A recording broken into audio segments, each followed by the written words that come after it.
crafty friends, it's Mary. Thank you so much for joining me for this awesome September card kit from Simon Says Stamp.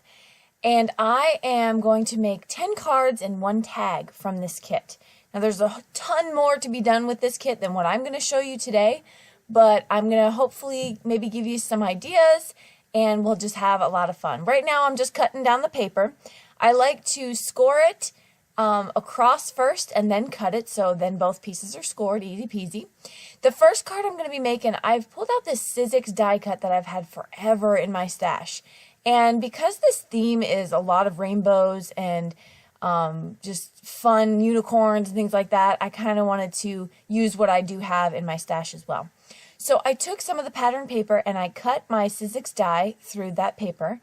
And then I'm just going to put together using pattern paper really with this first card. It was very simple to do. The lines in this die are quite intricate. It does not cut all the way through, so it leaves a little bit of those lines in the rainbow to kind of keep one piece, as you'll see. And I'm going to use this die a few times throughout this video here. On the clouds, I used Spectrum Noir Sparkle and also a little bit of gray just to give it a little bit of shading from my Spectrum Noir markers. And I am inlay die cutting. Die cutting inlay? You know what I'm saying. So I'm putting the pieces, no, I don't think that's what I'm doing for this card. Okay, so I spent like 3 hours in my craft room today. I'm not inlay anything except the clouds. I put pattern paper behind this one, and there we have it. Okay, so that's the finished first card. I started off pretty easy, got a little bit more intricate, and then easy again. Let's take a look at the next card. So this one right here is using that tag that came with the kit that I'm going to attach to the front of a card so that it's kind of both. I've pulled out my glitter pens that I love, my little glitter pens here, and my gel pens are half glitter and half non-glitter, so I just used those ones that had the sparkle in it. And then on the inside, I'm going to put this more rainbow pattern paper and get it a little sparkly with the Spectrum Noir. And then on the rest of it, I'm going to color with a little bit of a grayish blue marker so that it's not so stark white. Now, I did not realize, oh my goodness, such a rookie moment. I did not realize how to fill this until the next tag that you see at the end of the video, but there's a much easier way than what I am trying to finagle there. So I'm going to show you that later on. But I managed, and I was able to get my little mason jar filled with goodies, and that's my shaker bit. So I'm going to take one of the blue pieces of cardstock that came with the kit and my Tim Holtz Stampin' Platform, and this is going to be great for this technique, right? So then I'm just going to be able to move my paper up, I think it's 1/4 of an inch, and get that happy birthday stamp right across. And I'm going to cover the card with this.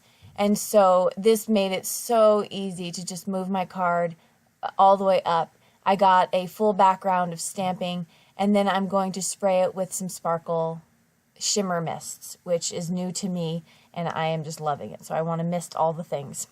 So here I am using some really strong score tape. Apparently I can't even get the backing off there, but I'm going to place that at an angle, and then I'm going to fix a little, it's kind of like a dark teal ribbon that I came from one of my other kits from Hero Arts, and I'm just going to put a little bow there. And that is the finished card for using the mason jar shaker with some fun glitter rainbows on the front of that tag. That tag would be really super cute all by itself as well. So I really like that, those those shaker stuff that came with the kit. So on this one right here, I'm going to do more of a clean and simple card. I have used some alcohol markers as well to color in. I spared a lot of the coloring in this video because it just would have taken up too much time. But I am using my Lawn Fawn stitched rectangles, and I'm going to cut that out, the top panel, and then again some of that pattern paper in the next size up of that rectangle. And I'm going to pop up some clouds here. Now I made a bunch of those rainbows at the beginning of the video that you saw me cut out, my Sizzix rainbow, and a lot of the clouds popped out. So I've just kind of used a lot of these clouds throughout.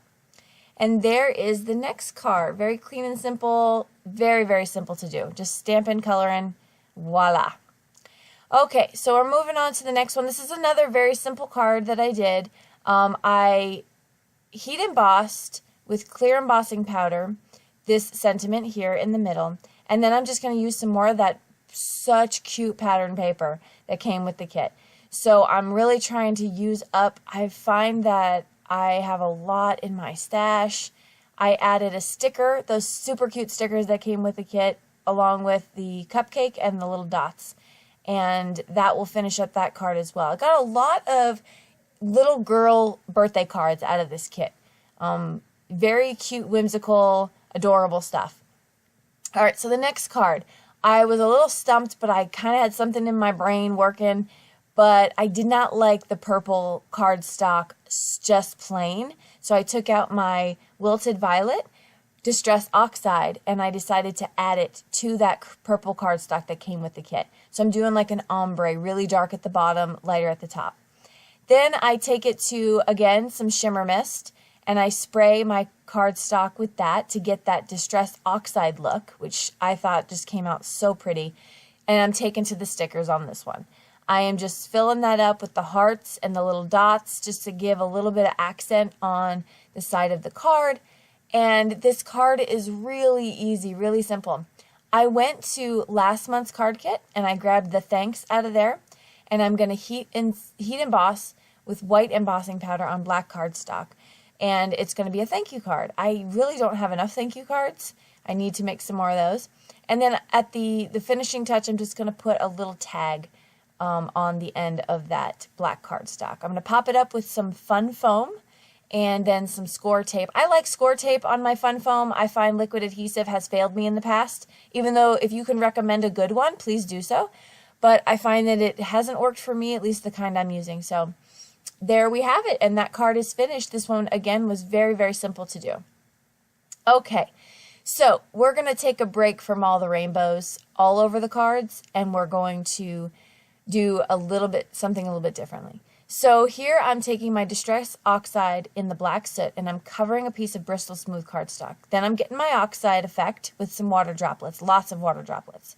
And I want to make sure that this is dry completely before I heat emboss it. What I'm going to do is heat emboss Versamark first, of course, stamp with Versamark ink, the rainbows that came in came in the stamp set. And then I'm going to put white embossing powder over all of them and then heat set that. Once that's heat set, I'm going to try to remove some of that black ink from inside those rainbows to kind of give it like a black and white look. Now, if you've ever looked at any pictures in black and white, they kind of look grayish, not so much stark black, stark white. So I'm going for that look on this card. And I'm picking up some of that. Now I'm going to put that to the side and I'm going to work on a different piece here. Now I've covered this entire piece with a bunch of different colors of oxides, some of my favorites. And then I'm going to let those blend together. You see how those blend? It looks so good. I love that. Now if I can get my card stock to look shiny like it does when it's wet afterwards, I think that would just be amazing. I'm thinking of some ways that I could possibly do that, but that's still in the works. Okay, I'm pulling out a cloud punch. I don't know if you have any punches in your stash anymore, but I have a few. And I'm going to cover this card with white clouds, then cut off all those excess pieces. And then from that beautiful rainbow piece, I fussy cut a bunch of rainbows, and then I had one small piece left that I can white emboss my sentiment, which is sending color your way. I believe that's what it says. And so that's really what makes that card pop, is that little sentiment piece there with the beautiful oxide colors. Now you can do a million things with that piece that was left over, but I chose to do that on that one. Okay, next card. We are moving right along. So the next card here, I'm making some black embossing glitter paper. Black glitter paper, I guess you call it. Now this from Recollections, this glittery embossing powder has sort of like a rainbow effect. When you look at it close up, you can sort of see a bunch of colors, not just sparkling clear.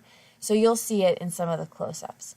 But what I'm going to do is I'm going to cut out again that rainbow. Now this is where I'm going to do the inlay die cutting.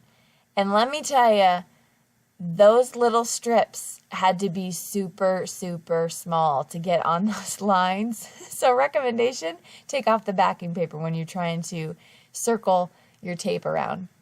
So here I'm placing it onto my card base, and then I'm going to inlay down, just straight down, not going to be popped up at all, those inner pieces, as I like to affectionately call them, the innards on there. So I'm going to put those in there, and then as well as the clouds cut from the other paper that I used prior to.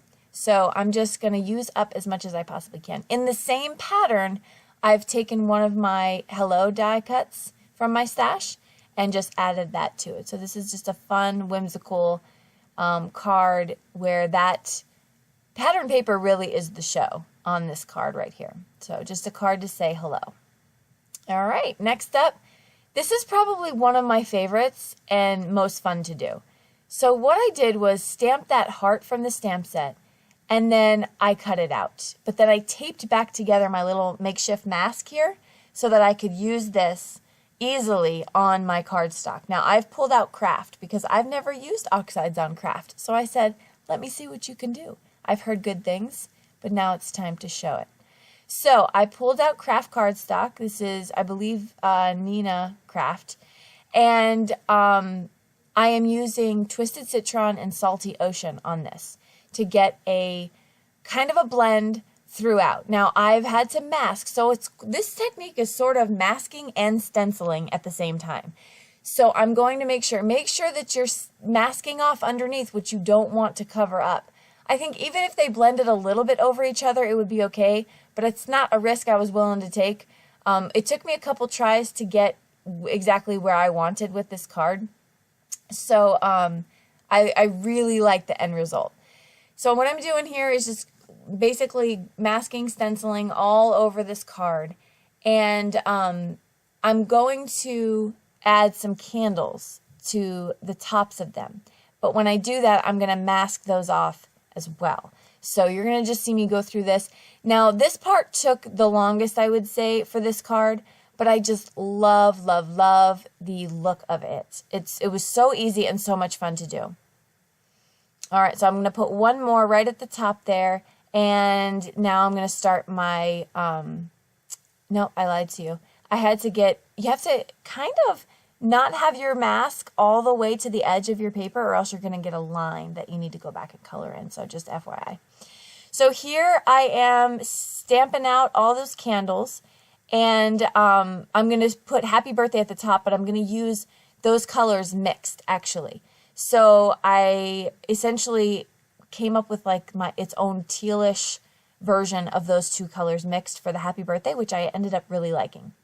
So then I'm going to start affixing my card. That green paper that you see underneath is just Bristol covered in Twisted Citron because I did not have matching cardstock. And there's the finished card. Absolutely one of my favorites. And I do believe, crafty friends, that is a one-layer card. Okay, so this is not though. Same concept, but I popped up that bottom panel with some fun foam on there. But same concept, and I think you just get the picture. I didn't need to re-show that one as well. All right, tag time. So here's what I'm taking some more Distress Oxide. I have Fossilized Amber and Carved Pumpkin. Is that even an oxide color? I don't even know. I'll get with you and let you know. It'll be in the description below. So I'm stamping out what birthdays are all about, and it's eating your weight in cake. And I'm just going to add one little cute cupcake right to the center of that tag. And here is where I figure out how you're actually supposed to fill those shaker pieces. So you're supposed to turn it upside down already inside its little area. And I've added, and then close it. All you gotta do is close it. Boom, it's closed. And now it's stuck, and you don't have to worry about sequins going everywhere. So there you have it. I know there's videos on how to do it. I just wanted to get going. I finished it off with some baker's twine that I got from Stampin' Up. I believe that's mustard something. And there is the finished tag. That one was super fun, super easy to do. And there's a close-up. So one last card I just wanted to show you pictures of because no need to video. I just took some of those leftovers pieces that I had cut out, and I used some pattern paper and then that fun glitter paper, and I finished off a card there. Very simple to say hello. So here are some of the pictures again, just so you can see the cards. Thanks so much for joining me. I hope you had as much fun as I did making these cards. I was in my craft room all day. And you can find me in other forums below. Don't forget to hit subscribe so you don't miss more from me. And we will see you next time. Bye-bye.